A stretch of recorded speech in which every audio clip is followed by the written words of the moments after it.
Well, good afternoon, everybody. Welcome once again to the ninth free webinar organized by Team Iris. I'm Colonel Alankar Bhardwaj and I'm the CEO of Team Iris. I'm a veteran of Indian Army.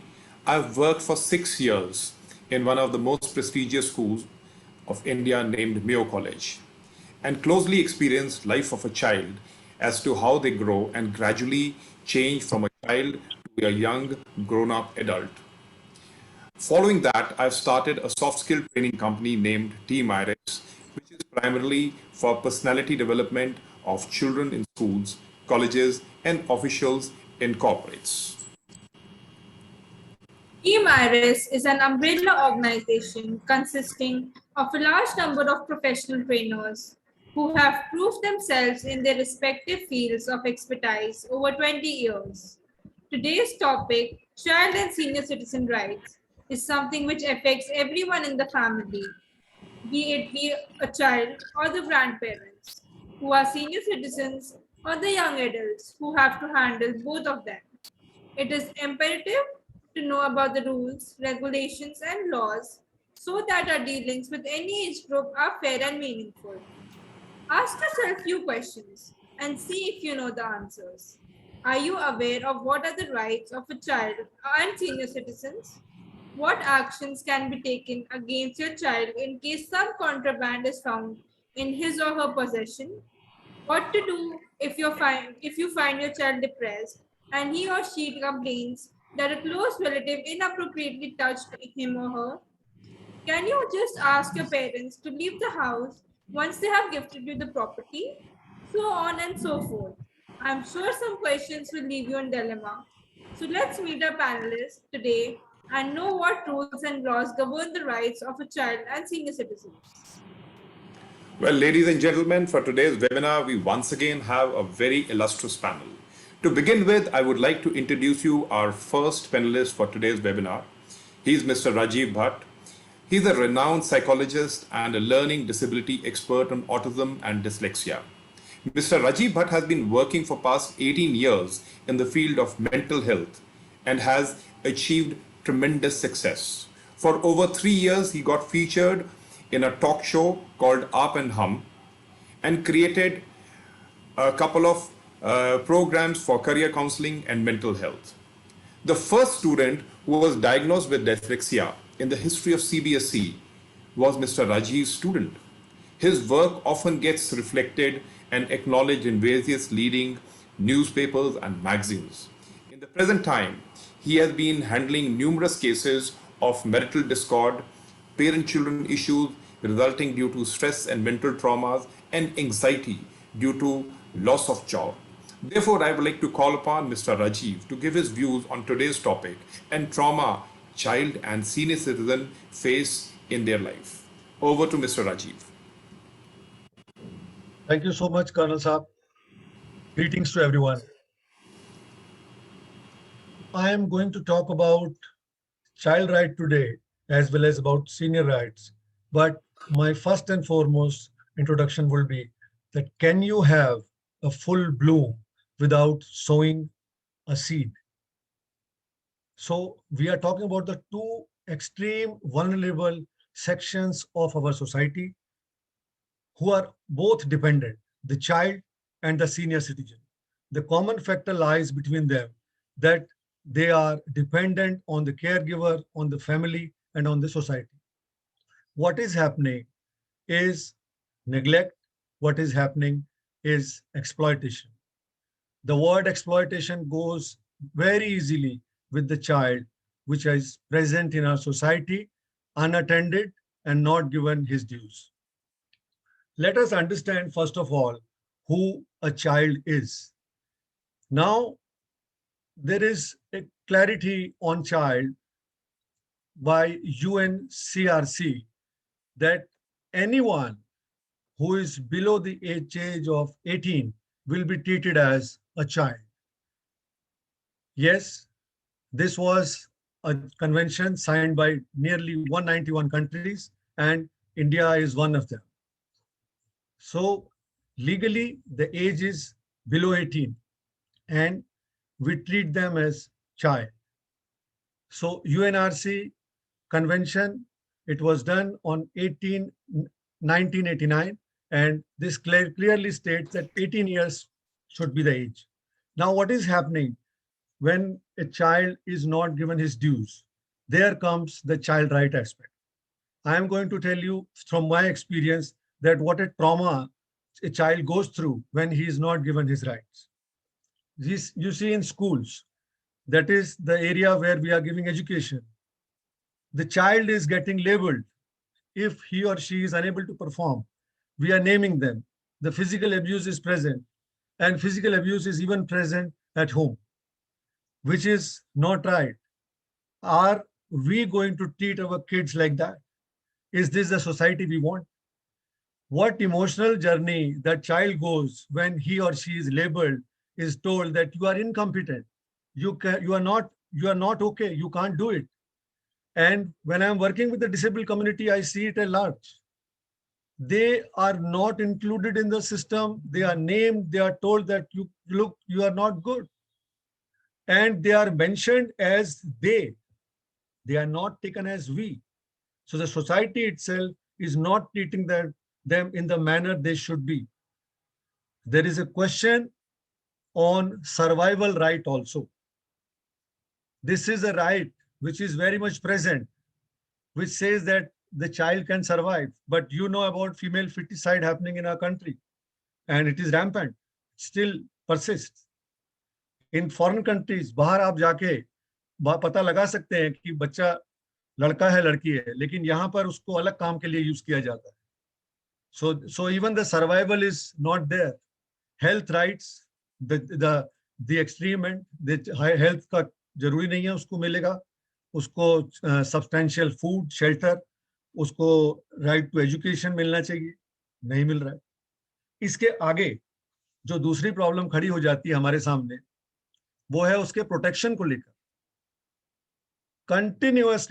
Continuously ऐसे victims हैं हमारे पास जहां पर कि बच्चा पूरी society के सामने अब्यूज हुआ है और उस पर कुछ भी एक्शन नहीं हो पाया, या वो बहुत डिले हो गया. एंड आप शौक हैं इस बात को लेकर जानने पे, देखिए कि घर के अंदर ये अब्यूज हो जाता है.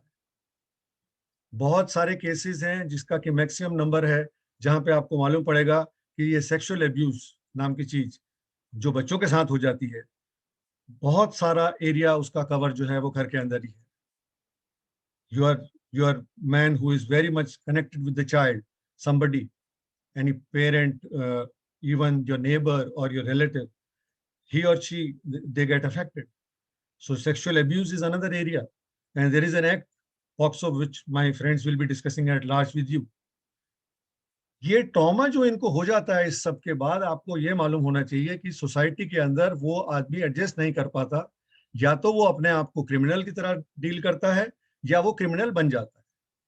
सोसाइटी उसको ठीक से ट्रीट नहीं कर रही है, उसको इमोशनल ट्रॉमा और उसकी इमोशनल जर्नी जो है इतनी पुअर हो जाती है कि वो सब लोगों को उसी एंगल से देखने लगता है. And this is a blot to our society. And imagine, वो बच्चा थ्रू आउट कभी भी अपने आप को एक्सप्रेस नहीं कर पाता, उसके राइट्स प्रोटेक्टेड नहीं है, नेग्लेक्टेड है, और उसके बाद जो नेक्स्ट एरिया आता है उसकी डेवलपमेंट का, और डेवलपमेंट भी उसकी स्पॉइल हो जाती है इस पूरी प्रोसेस में.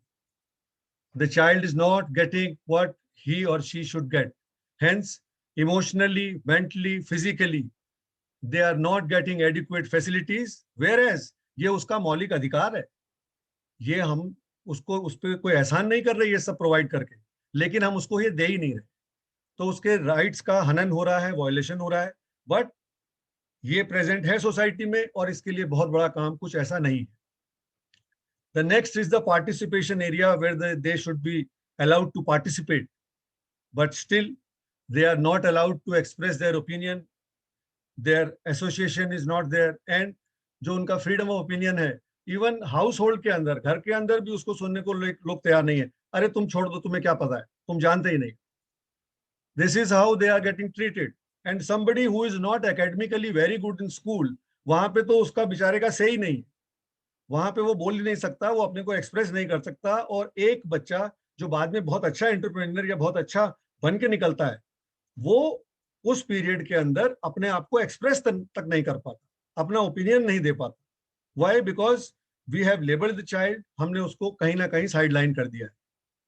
Another area which we need to address is the senior citizen wing, where you see neglect is the main cause. आपके पास सब कुछ चीजें हैं प्रोवाइड करने की उनके लिए, आप नेग्लिजेंस नहीं है. Please understand, I am not talking about negligence here. Neglect, उनको, वो आप पे डिपेंडेंट है, आप उनको प्रॉपर हेल्थ केयर नहीं दे रहे, आप उनसे बात नहीं कर रहे, आप सिर्फ ये वेट कर रहे हो कि आपको वो विल कर दे. और जहां पर ये प्रॉपर्टी इशू आ जाता है वहां पे उनको रास्ता दिखा दिया जाता है कि अगर ये सब नहीं होगा you may be reaching the old age home. And जो हमारा ये जॉइंट फैमिली सिस्टम टूटा वो एक रूट कॉज बना यहाँ पर, जब से ये ओल्ड एज होम्स मशरूम हुए. वर्बल एब्यूज है, फिजिकल एब्यूज है, और उनको इनएडिक्वेसी है हर चीज की, उनको फैसिलिटीज नहीं दी जा रही. लेडीज एंड जेंटलमैन, आप भी देखिएगा अपने घर में, कहीं हम ऐसा कुछ तो नहीं कर रहे. Touch your heart and tell me, कहीं ऐसा तो नहीं है कि हम अपने बच्चे के साथ फिजिकल अब्यूज कर देते हैं, अपने बड़े के साथ नेग्लेक्ट कर देते हैं, या हमारी इंटेंशंस अच्छी हैं लेकिन फिर भी हम उनको कहीं पे ना कहीं उनको छोड़ते जा रहे हैं. तो as a society it is our duty, जो इतनी डिपेंडेंट सेक्शन है हमारा सोसाइटी का, उसके वेलबींग का सोचिए. मैं कई बार कुछ केसेस से मिलता हूँ तो बड़ा हैरानी होती है. आई स्टिल रिमेम्बर एक केस था जहाँ पे कि बच्चा, पेरेंट मेरे पास लेके आया कि ये बच्चा डिप्रेशन का केस है, और जब उस बारे में डिटेल में गए तो मालूम पड़ा कि वो बच्चा सेक्सुअली अब्यूज होता था, वो डिप्रेशन का कोई केस नहीं था. उसको तो रिलेटिव ने सेक्सुअली अब्यूज किया था और उसके बाद वो डिप्रेस रहता था. तो कई बारी आप बच्चे को बोलने दें, उसके लिए वो विंडो ओपन रखें कि जहां पे वो अपने आप को एक्सप्रेस कर पाए. सीनियर सिटीजन्स के साथ भी ये है कि उनको आप अगर नेग्लेक्ट करते चलेंगे तो उनके साथ आप जस्टिस नहीं कर रहे. उनका ट्रॉमा देखिए. मैं रिसेंटली एक एनजीओ पे गया था, वहां पर उन्होंने बताया कि मैक्सिमम केसेस डिमेंशिया के क्लियर वहां पाए जाने लगे. And what is the reason? जो आदमी आपको पढ़ाता रहा, आपको हेल्प करता रहा, आपको ग्रो करता रहा, अब आपने उसको छोड़ दिया है, और वही व्यक्ति इमोशनली वहां बैठा सारा दिन ये सोचता रहता है कि मेरे साथ ऐसा क्यों हुआ, मैंने इनके साथ क्या बुरा किया था. जो जर्नी उसकी ट्रॉमा की है उसको अंडरस्टैंड करना बहुत मुश्किल है. वो कोई डिप्रेशन के केसेस नहीं थे, वो सो कॉल्ड बन गए और अब वो डिमेंशिया की तरफ जा रहे हैं. Neglect is the main reason. Again I am telling you, it is not negligence, it is neglect. So ladies and gentleman, just go over these points and think about it. कहीं हमने अपनी society में ऐसा कुछ किया है या हमारे एंगल से कुछ ऐसा हो रहा है तो हम उसे कहीं ना कहीं रेक्टिफाई करने की कोशिश करें. Over to you Alankar ji. Thank you so much for having me. Thanks a lot, Mr. Rajiv. Before we move on to the second panelist, I would remind you to post your queries in the chat box. Ladies and gentlemen, child rights go beyond just the human rights, which exist to ensure fair and proper treatment of people across the world and promote their well-being. Children are defined as any person under the age of 18 years. They need more than just human rights due to a set of unique needs stemming from their vulnerability. Invariably, we get to hear this from our adolescent children that this is my right and don't you stop me from doing this. So what are the rights and what are the limitations? To know about this, we have on our second panelist who is Mr. Anuj Bhandari. He is advocate on record, Supreme Court of India for the last 12 years. Presently, he is also a partner in Prices Legal, a leading litigation law firm, and heading its Delhi office. He hails from an illustrious family of lawyers, with his father being a famous lawyer at Rajasthan High Court. He has appeared in court in number of cases which have been marked as landmark judgments for future reference. He has personally worked with him in a case where he vigorously represented an educational establishment which went in favor of the institute. Apart from this, he specializes in taxation, banking and financial regulation, arbitration, constitution, corporate and commercial litigation, consumer disputes, general civil litigation. So over to Mr. Anuj Bhandari, who will dwell up the rights of children. Thank you, ma'am. Thank you for such a kind introduction, though overboard. And thank you, Team Iris, for giving me this opportunity to speak on such an important topic, which is core to our society, but yet so easily neglected. And I think the reason behind that neglect is sheer lack of knowledge. Now, a child, we don't even expect a child to know about his rights, particularly at a very nascent age. As we go along, it's duty of a parent to educate and society at large to educate a child about his rights. But more importantly, a parent, elder and family members should be aware of what rights are there for children. Now, children, due to their nascent age, immaturity, lack of knowledge, lack of experience in life, are treated very differently from adults. And law protects them as well as imposes restriction on them. So I have classified today's webinar in three categories. First one being what are the restrictions imposed on a child. Now, second one being protection under law which a child enjoys. And thirdly, what happens when a child is in conflict with law, when child violates a law, what happens then? How is the child treated? So before we start, let us understand who a child is. As Mr. Bhatt pointed out, UN convention that a child is under the age of 18. However, in India, that's the general thumb rule, under age of 18 is a child. But in India, there is a subcategory of children within 18 years, say like 0 to 7, from 7 to 14 and 14 to 18. Law treats them also differently. So it's very important to understand what kind of privileges and restrictions children of different category have. And obviously this 18 year can even extend to 21 and 25 as the case may be. I'll tell you as we go along. So starting with the basic restriction, which all of us know is like a child cannot vote. We cannot vote under the age of 18. So that is because of lack of maturity, lack of experience in life. Under the Representation of People Act, you can't vote. And similarly, a girl under the age of 18 cannot be married. A boy under the age of 21 cannot be married. There's an express prohibition on marriage underage marriage. So this is something we know. Now, going to further restriction, the third one being a child cannot enter into a contract. People might not know this, but under the age of 18, a valid contract cannot be executed with a child. There have been instances where a child owns a property, and by manipulating a child, people enter into a contract with him, a legal contract, not knowing the fact that a child cannot enter into a valid contract. It's a voidable. Either party can come and say that it is not a legal contract. A child cannot even file a case in court. It has to be through a best friend, a parent, a family member, that a child can exercise these rights in court. So regarding contracts, there is a restriction.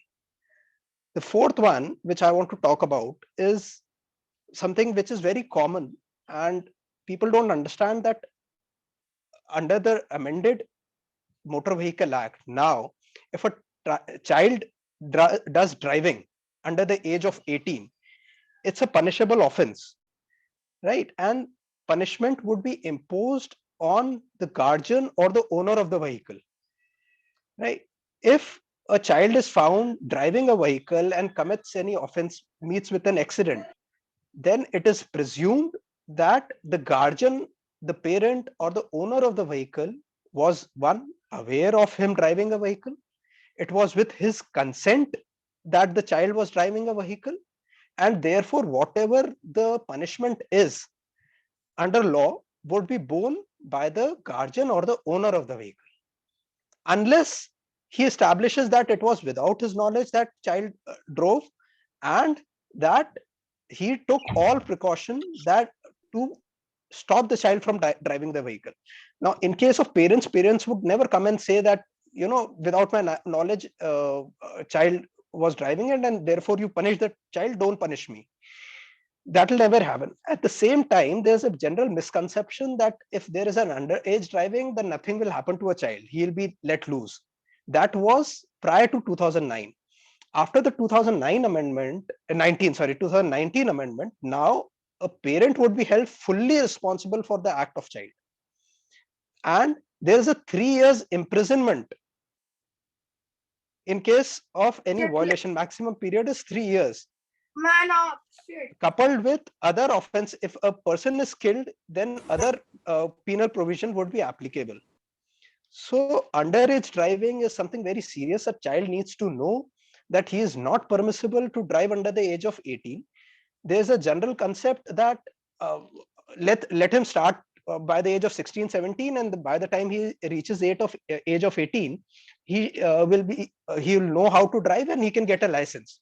That is completely wrong. You can't take out vehicle on road before the age of 18. After the age of 18, you get a driving license, learning license. You learn how to drive and then you start driving. So parents should not let child go out with any motor vehicle with or without their permission. It should be a strict no till the age of 18. Don't teach them how to drive. Don't even teach them how to drive. That's the best solution to it. Now, the next restriction is regarding alcohol. Alcohol, consumption of alcohol is a state subject. So law regarding this, though similar, regarding age restriction is different in different states. Say in state of Rajasthan, restriction is around 18 years. In Delhi, it is around 21 years. In say some other state, it might go beyond 25, up to 25 years. So if you are in state of Rajasthan and you are 19 years old, you are allowed to drink. But as soon as you go to Delhi, it is barred by law. What is the implication of a child drinking, underage drinking? Now, due to the fact that, around the age of 17, 18, a child is very curious about drinking, trying things, and he sees in movies and society at large. So punishing a child at this age for trying to drink is not something which has been advised. So the law deals with it in a different manner. Anyone who is serving a child or selling the child or delivering alcohol to a child is punishable by law. If you sell or deliver to alcohol in Delhi, for example, there is a punishment of 10,000 rupees. At the same time, a child cannot be employed in a place where alcohol is being sold or served. If a child is employed, you see little children working in dhabas where alcohol is being served and working in thekas where alcohol is being sold. So there's a punishment, a fine of 50,000 rupees. So if you go to a dhaba, go to a place where you see a child being under the age of 18, anyone, you can file an FIR, you can call the police, you can get that person arrested if you see a child doing this. So these are the basic restrictions. Now, there are around 24 acts which deal with child welfare, child protection, and I can't possibly deal with all of them. So I have culled out those instances which we come across in our day-to-day lives. These are the basic restrictions which we see people, children facing. And we need to tell them these are the restrictions. You can't cross this line. At the same time, we need to protect. And if we see anyone being these rights being violated, then we need to help them out. Next, coming on to the next point is regarding protection under law. What kind of protection? These were the restrictions, what child can't do. Now, these are next is protection. What kind of protection the child exercises? Obviously, in a way, these are also restrictions. Firstly, let's talk about child labor. This is very, very common in India across the board, whether you go to urban, you go to rural. Child labor is one of the major problems. What is child labor? Like I said, there's a different treatment under different category of law. Similarly, in child labor, a child is defined of anyone under the age of 14, not 18, 14. And from 14 to 18, he is called an adolescence, right? So a child under the age of 14 is not allowed to work, is not allowed to be employed. Thumb rule: you can't employ a child under the age of 14. Only exception, there are two exceptions to it. One is if it is a family business, and second, if he is an artist, you see a child doing an advertisement, then it's permissible. And if he is employed in a family business. However, even in family business, there are major restrictions, right? He cannot work as a domestic help. If you see a child, and it's very common that we see in our society people employing little children under the age of 14 as domestic help, or we see people employing children to do small odd jobs. This is not permissible. This is illegal. This warrants a punishment of 2 years. Garages, dhabas, transport business, truck cleaners, handloom, circus, shoemaking. There are around 60 different categories in which even as family business, you are not allowed to employ a child. So the thumb rule, what I would suggest is, unless you find an exception, you cannot employ a child under the age of 14. As regards child under the age of 14 to 18, yes, employment is permissible only in non-hazardous activity. Now there's a entire list of hazardous activities, being anything related to mining, metals, coal, power generation, uh, glass, ceramics, any kind of manufacturing activities. So a child cannot be employed till the age of 18, right? So this was regarding child labor. This is an offense punishable with 2 years. Now let us come to sexual offenses. Now this is something very important, because in 2012, under the Protection of Children from Sexual Offences Act, things have completely changed. This was, when we understand, when we talk about sexual offenses, what comes to mind of a common man is it has to do something with rape, and which is very different in case of child. I'll deal with it in more detail. Even you need to understand that even in case of rape under IPC, Indian Penal Code, any intercourse with a child under the age of 16 is considered as rape. Doesn't matter if child gives consent or not. A child cannot enter into a intercourse under the age of 18, and if any adult enters in an intercourse, it would be considered as a rape. There's no question of consent of a child. Even with consent, it is a rape punishable offense. Now let's come to this POCSO Act. What happens? The definition of rape is very limited. However, in case of a child, and this is very important for parents to understand, young parents to understand and educate children about what is permissible, what is not permissible, where to draw a red line. Because even parents don't know this. What are the rights of children? And it needn't be a rape for it to become a sexual offense. So I'll deal with it in little detail. First is penetrative offense. Any kind of penetration in any private part, any kind of penetration in any private part or even mouth of a child with any object, किसी भी चीज से, not necessarily a body part, is a penetrative offense. 10 साल की सजा है. अगर किसी 16 साल से छोटे बच्चे के साथ किया जाता है तो minimum 20 years of imprisonment is very serious offense. 20 years of imprisonment extendable to life imprisonment. So this is first category. Second is sexual assault. Penetrative offense mein there has to be penetration. Now we come to a lesser category where there's a sexual assault, where even as soon as you touch a child at a private part, or make a child touch a person in private part, it is a sexual assault. Minimum 5 years imprisonment. So a child should know what is a good touch, what is a bad touch.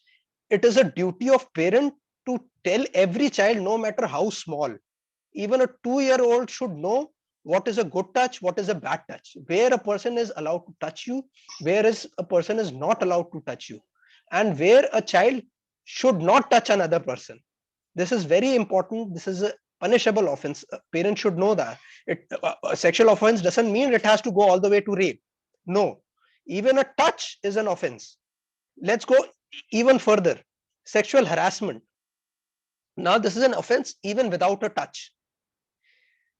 If someone makes a gesture, a sound with a sexual intent, shows his body parts, makes child exhibit his body part, shows any movie, any clipping, any pornography, or even follows a child, do stalking of a child, then it's an offense punishable by 3 years. You simply go file an FIR, call police.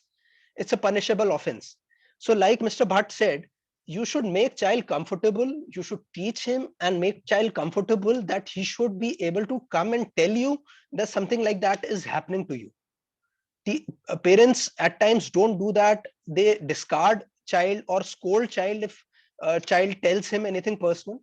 You should encourage child to do to come and tell you these things. This is very important. And if you want to, if a parent thinks that something like that is happening, then you should consult the psychologist. You should consult an expert. You should, I would suggest, go and read this Protection of Child from Sexual Offences Act. It's available online. It's fairly simply worded. You go and read it. It's not difficult. I've told you what are the broad criteria in which it is an offense. Then abatement to, if someone promotes these kind of offense, someone helps in this kind of it's an offense. Now, the way, if a child is if you file a complaint, there's a little apprehension, there's a reluctance on part of parents that if you go and file a complaint, there will be even further harassment of the child. Now, understand two things. One, that law deals this kind of offense very differently. They will protect the child. Identity of child will never be disclosed. The courts would be very sensitive. There are special courts to deal with such kind of cases. Court would be very sensitive. The child would not be taken to police station. Rather, police in a civil uniform would come to home. Child would never have to face the accused ever in the trial. So there are plenty of, I don't want to go into too much detail of it because of time restriction, but you should not be constrained in filing a petition, a complaint, because you think there will be further harassment. And secondly, if you don't file a complaint now, it will act as a permanent what you call spot in brains, a boy's mind, a girl's mind, that no action was taken against this harassment. My parents never took an action against it. So make sure you take a action, legal action, against any such a kind of harassment. Now, let us talk about something very common, is corporal punishment in school. Right? Very often we see that school teachers punishes a child physically, beats him. Maybe there has been instances where eardrum has been torn, or there have been bones have been broken. There's law to protect that under the Juvenile Justice Act. No education institution or anyone in whose care a child is can, even for disciplining a child, even with the motive of bringing him under discipline, give him corporal punishment. Corporal punishment means anything which causes physical pain, right? A school cannot ask a child to raise his hand and stand or kneel down. That's an offense. Child should know this, teacher should know this, and principal, the head of the school, should know this, because the punishment would be for both teacher as well as the principal. So parents, children, school, teacher, everyone in the education system should know that corporal punishment is a punishable offense. First instance, a punishment of 10,000 rupees plus a permanent cancellation of a debarment of teacher being employed in any school. he'll be fired from the school, and for his life he won't be allowed to teach in any educational institution, right? Uh, Next is what happens if there is a violence in home. I think I'm running against time, so I'll try and make it a little shorter. So for purposes of disciplining, maybe a parent can uh, maybe slap a child, but unnecessary assault leading to cruelty is a punishable offense again. So there's a red line you have to draw at home. Now, there's another act regarding juvenile justice. For example, if a child commits any offense, child commits a rape, a child shoots a person, takes a gun to school, shoots a person, a child does underage drinking and driving, what happens then? So first misconception is that nothing happens to a child, that if I'm a child, I can do anything, nothing will happen to me, or even for the parent, he's just a child, nothing will happen to me. That's wrong. Consequences will follow, though the severity of consequences would be far lesser. The punishment for a non-heinous crime is of the nature of reformation, or sending a child to counseling, or even sending him for 3 years in a reformative home. That is broadly the punishment for a non-heinous crime.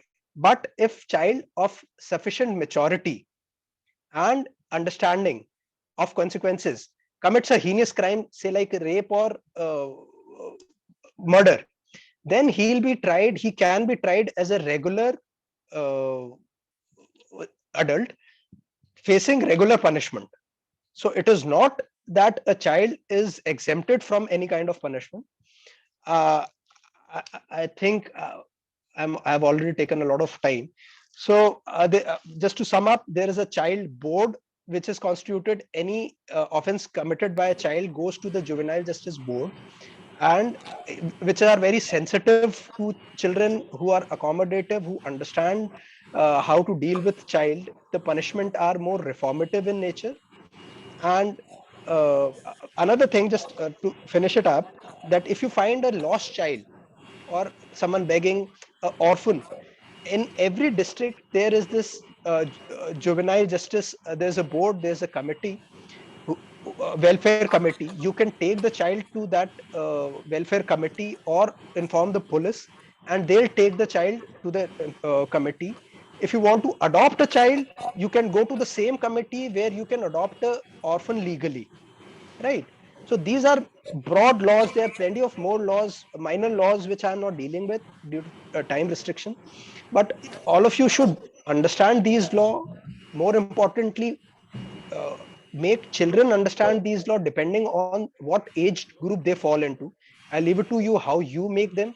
If he's 2 years, 3 years old, it can be good touch, bad touch, it can be basic understanding. If he's senior, 17, 18 years old, you can be more explicit in making him understand about his rights and restrictions. So any other doubts, please let me know. You can call me up or shoot a question right away. I'll be glad to answer. Over to you, sir. Well, thank you, Mr. Bhandari, for giving us an overview of child rights and implications in case a child breaks some laid down rules. The talk was so informative and so interesting. I wish we could just carry on with the talk, but I'm the culprit out here because I've given you certain guidelines to follow, the amount of time to be spent on a particular topic, and we have one more, person who's going to talk to us about the senior citizen laws. So we will definitely love to answer your question, but that would be towards the end of the session. So you can post your whatever the queries and questions you have in the chat box. Now, moving further, with age we mature and we learn how to be more patient. As a parent, we have a lot of responsibility towards our children, but at time when children, they grow up into adults and they are supposed to look after you, we normally forgive them by saying bacha hai. Now, for a mother, a 50-year-old son is also a bacha. And that's the problem, where they start overlooking and they start neglecting you. They're supposed to do their bit of looking after when they they become adults. So they even try to justify their careless attitude by saying that he has a lot of work pressure. That's why he could not do it, because we become, over a period of time, we become more patient. So this particular problem, takes a mammoth proportion, and a stage comes when elderly parents and children don't look eye to eye. As a result, one says, "Okay, I am leaving the family," and a lot of parents, they move to old age family homes. They don't want to stay with their children. So, what are the rights of senior citizen? We will like to hear from an expert who's Mr. Kirat Javli. Now, Mr. Kirat Javli is an alumni of Mayo College Ajmer and St. Stephen's College Delhi. After completing his LLB honors at the University of Leeds, UK, he was called to the bar from Gray's Inn in 1996. Upon his return to India, he worked with Mumbai law firm of Crawford, Bailey and Company and many more firms. Mr. Kirat Javli is a founding partner of Jaffa and Javli Advocates, New Delhi since 2003 and is rated by the Asia Pacific Legal 500 as a recognized and competent law firm for corporate M&A, banking and finance, capital markets, dispute resolution, intellectual property, projects, and energy and real estate issues. Being actively involved in dispute resolution, he appears regularly in Supreme Court, Delhi High Court, and in various tribunals. His practice is focused on civil, commercial laws, including child and matrimonial laws. He has also acted in Indian companies in international arbitrary proceedings conducted in London, UK. He is also a fellow of International Dispute Resolution Academy, Hong Kong, and was a member of Task Force on Arbitration, PhD Chambers of Commerce, New Delhi. He has spoken on several seminars and webinars over a period in different ranging from arbitration, mediation, IPR, and on matrimonial issues. So over to Mr. Javli. Let's hear what he has to say about the senior citizen rights. Thank you, Mr. Bhardwaj. Thank you, Team Iris, for giving this opportunity to speak today. I think the topic of child rights and senior citizens is very apt, and both are at one extreme, but we all evolve from a child to a senior citizen in most cases. And there are issues which are burning. And as the society changes in India and how we are seeing the transformation of what traditional systems of society was, I remember when we were young, holidays always meant going to grandparents' house. And that's what it was. And there was no concept of vacations, which now people have and go off any time of the year and go to different places. So the bonding which you had with a family concept and more so a joint family has obviously transformed itself over the years, and which had a lot of benefits, and a bonding was there. And you also understood your grandparents and parents' relations, and though in some cases, obviously things were not that good, but in most cases, it struck out, and it was like a glue to the family, and it gave a name to the family. We've all seen some changes, and today we are in a different era and in transition, how India has changed over the years. And if you see the population at large, India is a very young country in terms of the population perspective. We have the youngest population today in India, and this is an asset for India at the moment. But as time will pass by, I think we will, in due course, maybe 30, 40 years down the line, we'll have a very aging population, which is what the problem is in countries like in Europe at the moment. And that is where I think the government has realized over a period of time that things have to be taken care for our senior citizens, and what rights are to be particularly brought to their notice and awareness.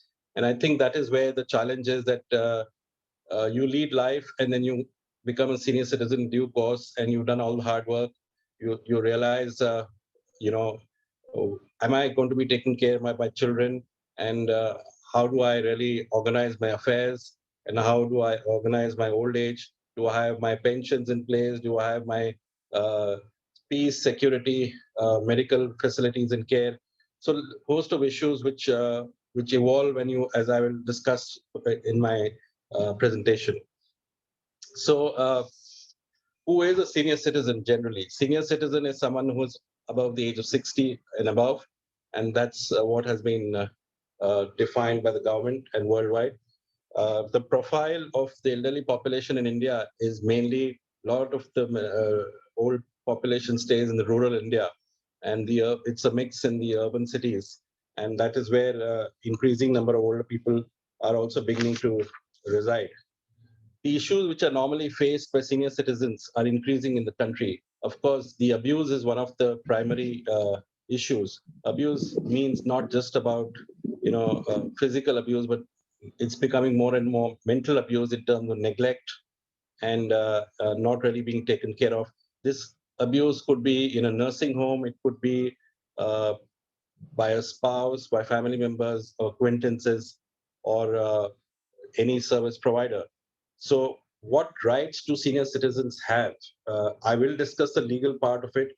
It's a little technical, but I won't really go into the technicality and confuse you all. But I'll just give out the broad features of what courts generally have held over a period of time and what rights are there in law and what policies have the government shaped up over the years to take care of senior citizens. There is, of course, an increased need to address elderly rights. The rights can be broken down in three main categories. There's protection, there's participation, and there's image. There's protection in terms of the physical, psychological, and emotional safety in regards to their vulnerability to mistreatment and abuse. Then there's participation to involve and get them more active so that they're occupied and have a dignified old age. Then there is an image perspective, of course, to be more positive and less degrading of the elderly and their capabilities. They are, of course, entitled to have a standard of living, which is obviously where their health is taken care of, the food, clothing, housing, and medical care, and of course, social service. In terms of the rights which have been brought about the government over the years, the Constitution of India itself enshrines that every state is to come out with policies for providing laws and old age homes for in various states. There are certain states which have enacted certain laws.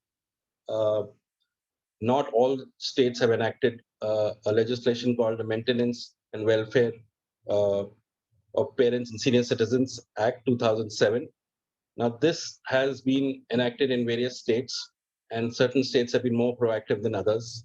There are, of course, it's not about just maintenance. Primarily, there have been legislations like the Hindu Adoption and Maintenance Act, the Criminal Code of Criminal Procedure, where you could seek maintenance by filing an application since you have been neglected and you've been not being taken care of. So you can move an application in the court and seek maintenance as a senior citizen and seek financial remuneration in terms of you being taken care of, so the courts understand your conditions and accordingly you will be taken care of. Though I would say it's something which is still evolving. There have been decisions over the years by Supreme Courts and the High Courts and these tribunals, but I think more and more awareness is to be brought about, because awareness is something which is we are lacking. There are NGOs which are doing very good job of taking care of senior citizens by way of old age homes, or keeping them occupied from morning to evening on various activities so that their mind is mentally occupied. That is where the challenge is, because then otherwise they'll lead to some dullness or then disease like Alzheimer and Parkinson's. So these are some things some private organizations and NGOs have done a good job, which is again a very good thing for society. In terms of the maintenance itself, you have the Maintenance and Welfare of Parents Act 2007, which provides effective measures to protect and maintain senior citizens. The Act includes anyone above the age of 60 years. The government has framed policies related to pension, health, travel, banking, housing, etc. In terms of the Act, you are allowed to apply even if you're a senior citizen who's childless, and you can make an application seeking maintenance from the maintenance tribunal. And the obligation is of persons who inherit property. Now, the root cause of all these challenges and issues which arise from senior citizens is property. You work your entire life, and then property is where, in a lot of cases, it's a right which the child feels it's something which I will inherit, something which I will it's mine, so I can do what I want. I can treat the parents and be abusive. That is something which is not really right, and that is where maintenance is one aspect which is being taken care under this Maintenance and Welfare Act. Uh, then you have decisions of certain courts, the High Court and Supreme Court, which have tried to take care over a period of time. In fact, in 2019, there was a case known as the Ashwini Kumar versus Union of India case, where the Supreme Court, suo motu on its own, directed the central government to file status reports of how many old age homes were there in the country, what facilities have been provided to senior citizens in each district, and to file a status report in this regard. And how much publicity is being given by the respective states to take care of their interests. So there are efforts which are being made by the courts, by the judiciary at large, though I would say it's still a long way to go.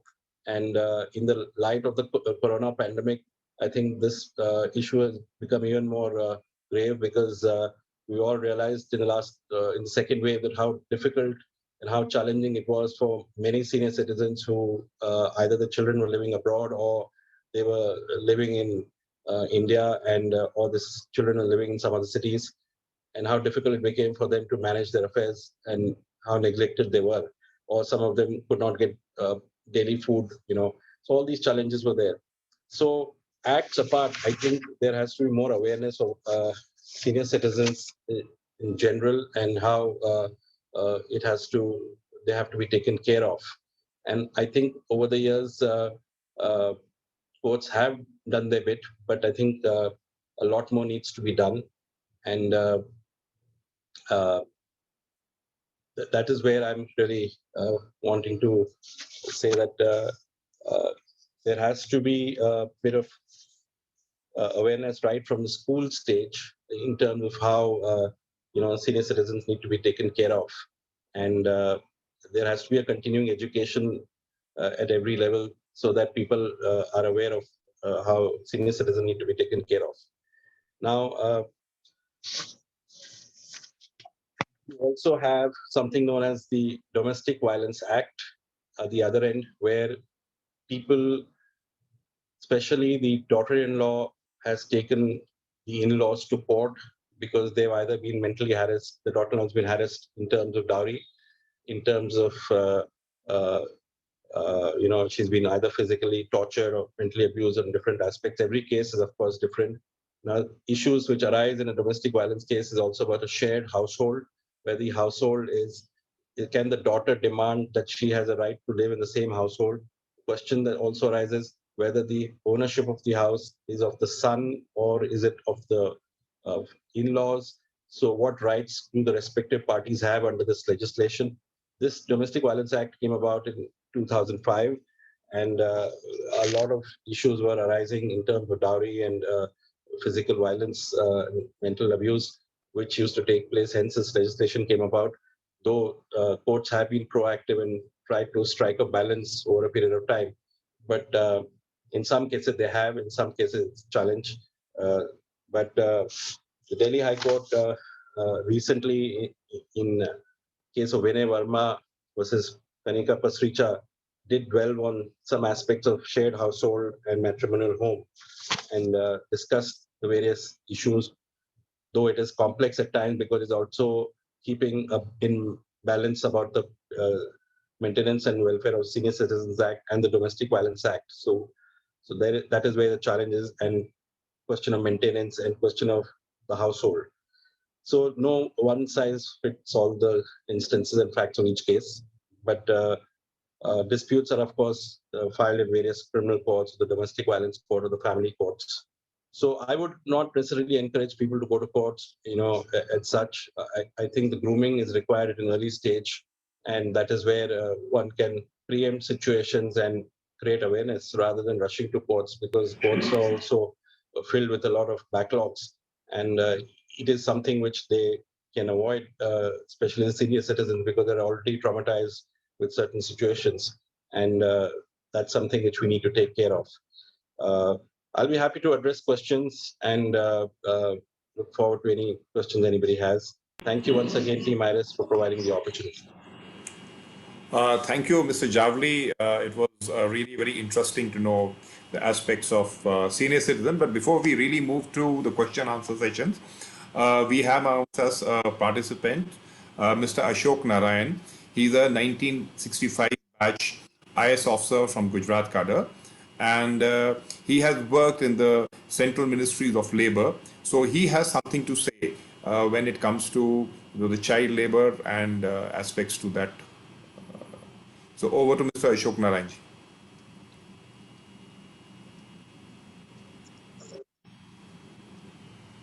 Thank you, Alankar. My knowledge, of course, is very outdated because I was in the Ministry of Labor. I was in the Ministry of Labor 35 years back, and things have changed quite a lot. But there are certain basic issues and concepts which must be relevant even now. The basic issue of child labor is not so simple as enacting an act and implementing it. Because what happens is that here is a case where the parents are also guilty, the employers are guilty, and children, of course, cannot be called guilty. They are children. What happens is that basically the fact is that in a poor family, where you are not spending anything on the children, not much on health, nothing on education, you just ask them to go out and work and earn money. In that kind of economy, that kind of family, something very unfortunate happens. The more the merrier. The more people work in a family, the richer, the more is the family income. Because the expenditure is, the economy considerations take place, and therefore you get to enjoy more income per head. This is very unfortunate, but it is true. As you get to higher status of family, social status, they spend a lot on children, and then it doesn't work that way. Then it happens in such a way that if two or three children or even two children are there, that is the best situation. So therefore, poor families are tempted to send their children to work, to bring income to the family, rather than educate them and work for their future. So in short, the parents their parents still are perhaps in those poor families. They are for their present welfare, they are sacrificing the welfare of the future welfare of their children. This is what is happening.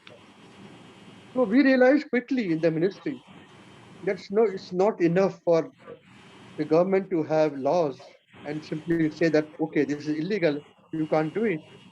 If you do it, children will be removed from employment, and the parents will be punished and the employers also will be punished. Because what happens is, who will complain? The employers will not complain because they think that they are getting very cheap labor. They have to pay them less, and they have nimble fingers, so they can do certain works more easily, more efficiently, more speedily. But all that is wrong. Several studies have shown that it is wrong. Parents will not complain because they are better off.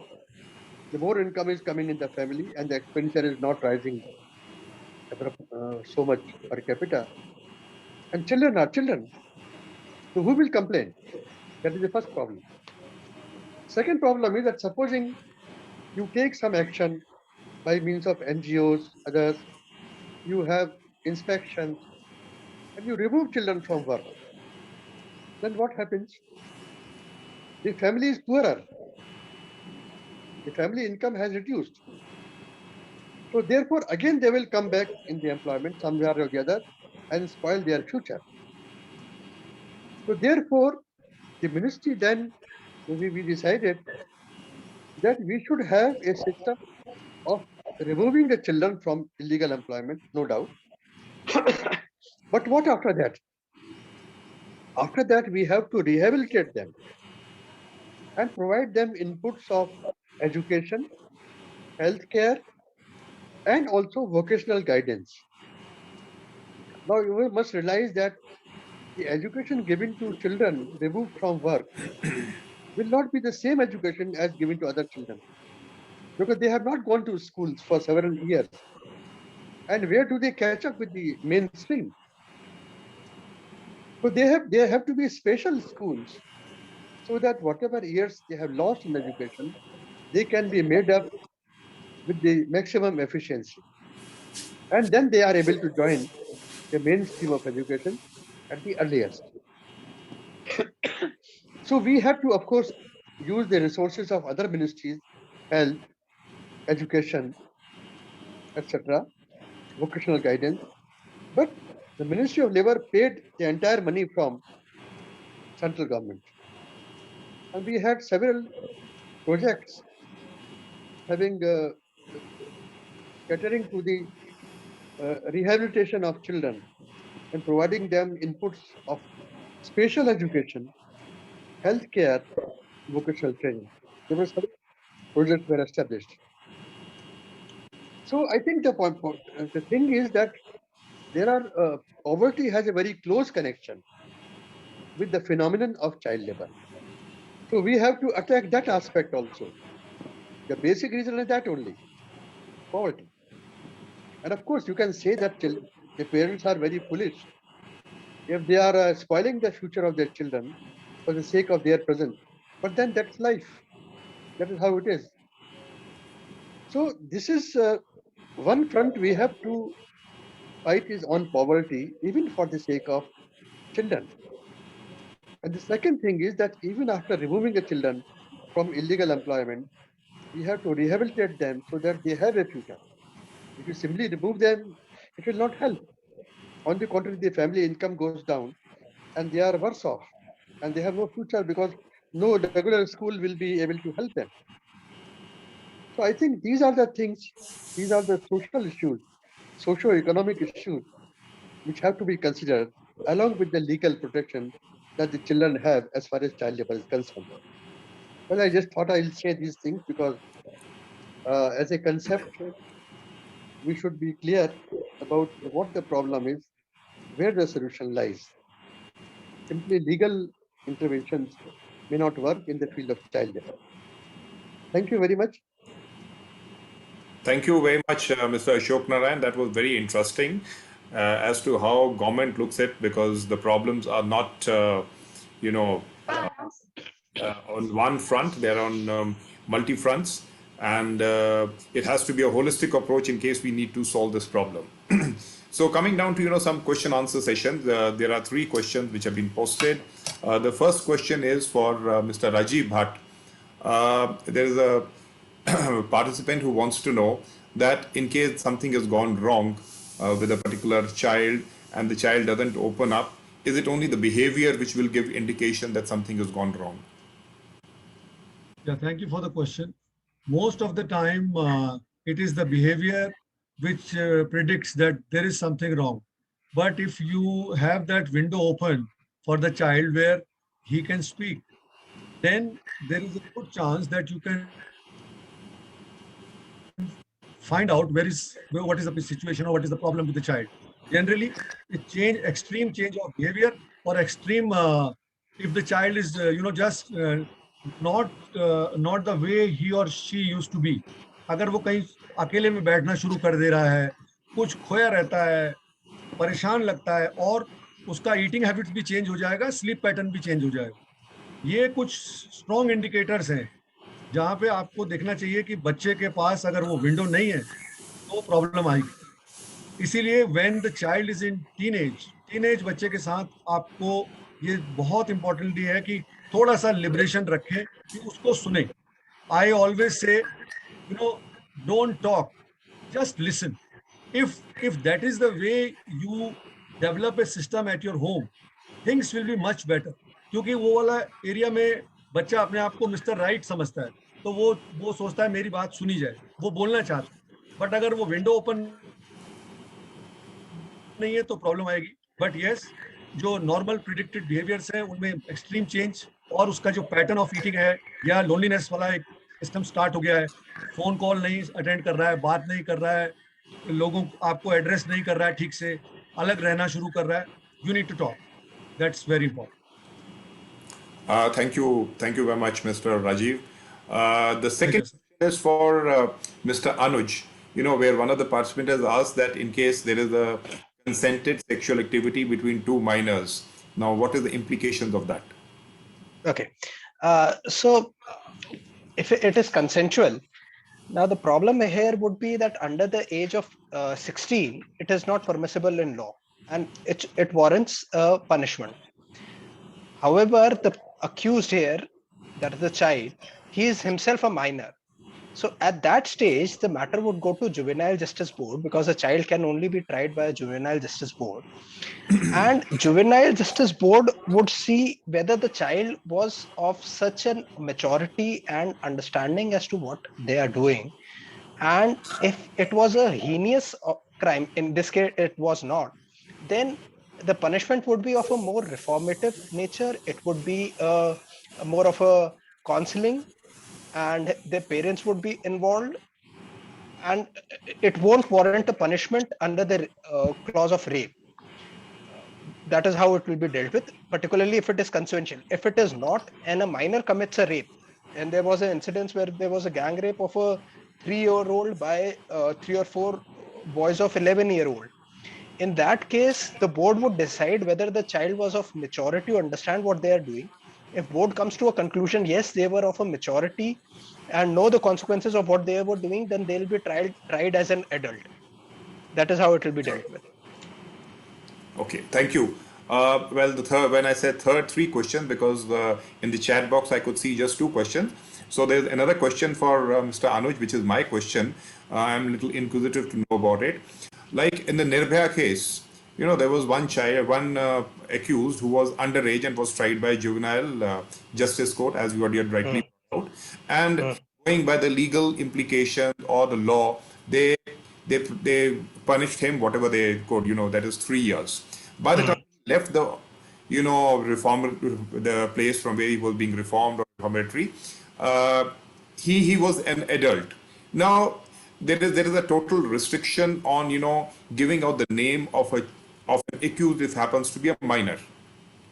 Now there is a person who has served a sentence, was found guilty, was accused and found guilty, and now he is out in the society. So don't you think that his name or his photograph, or because the girl's photograph who was a victim came out in the media, but the person who has committed the crime, the photographer, he may be out in the society and a danger to the society. So why does law doesn't permit the name of a person who is an accused, even if he was a juvenile that time, but now has moved out, to be published? See, understand this. Every juvenile, every child would at some point of time become an adult. Entire concept of having a juvenile justice board and special procedure for children is that they are of those impressionable age where there is a scope for reformation, and whatever they do, we are talking about Nirbhaya case, which is an extreme example. The law is equal for all cases before Juvenile Justice Board. That name of the child, identity of the child will not be revealed. Why? Because if someone does a petty crime now and it is made public, then it will be a spot on his career in his life for entire life. There won't be a scope for reformation because he will be branded that way. The concept of juvenile justice child law is that more of a reformation, that so that they can come back to the society. Now, if you brand him today, then you close all doors for any kind of reformation. He will be a criminal. He'll take it that society takes me like that, then I have no other option. So as a society, we need to choose whether we want to reform the children or brand them. The court, after taking into consideration all the aspect in Nirbhaya, must have come to a conclusion that there is a scope for reformation here. He is a juvenile. Maybe he was in company of adult and not never knew what he is getting into. Therefore, it is necessary, in my opinion, that the identity of a child should be concealed. For that matter, there's a provision that after the trial is over, all record of such offenses should be removed, so that there is no scope of people coming to know that such an offense was committed by such a child. So, in my opinion, that is the right approach. Fine. Thank you. Thank you very much, Mr. Bandari. I think you explained it beautifully because, you know, as a common man, one gets into a mode of not being very clear about it and feel that, you know, there's a person who's out in the society who may be danger to the society, and why his name is not being revealed. Even now, if somebody's got any question, can, you know, unmute the mic and ask the question directly. In case there are no questions, I would like to, you know, sum up by saying that each one of us should be aware of our legal rights, our children rights, and our senior citizen rights. Because if we know them, it will only help us to stay out of legal complications, but would also help us to form a better bonding in the house. If we know what are the limitations, how we are supposed to conduct with our elders, how we are supposed to talk to our the young children, be it a domestic help, it will create a much better atmosphere. So it was absolutely fantastic to have this panel on for today's webinar, and I'm sure each one who's attended the webinar would be going back enlightened about a lot of new rules, regulations, and laws.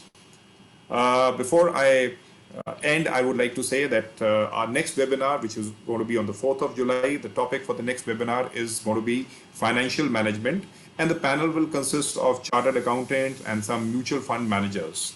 So we would like to explain how best you can manage your funds during COVID or in normal times. Therefore, please look out for our updates on the social media platforms, that is Facebook and Instagram, and don't forget to like and share the updates. And I would like to thank the panelists, the participants, and the Team IRIS members who have worked hard for this webinar. Please post your queries, if any you have, on teamiris2021@yahoo.com. It was wonderful to have you all here. Stay safe and stay protected. Thank you very much. Thanks, sir. Thank you so much. Thank you. You.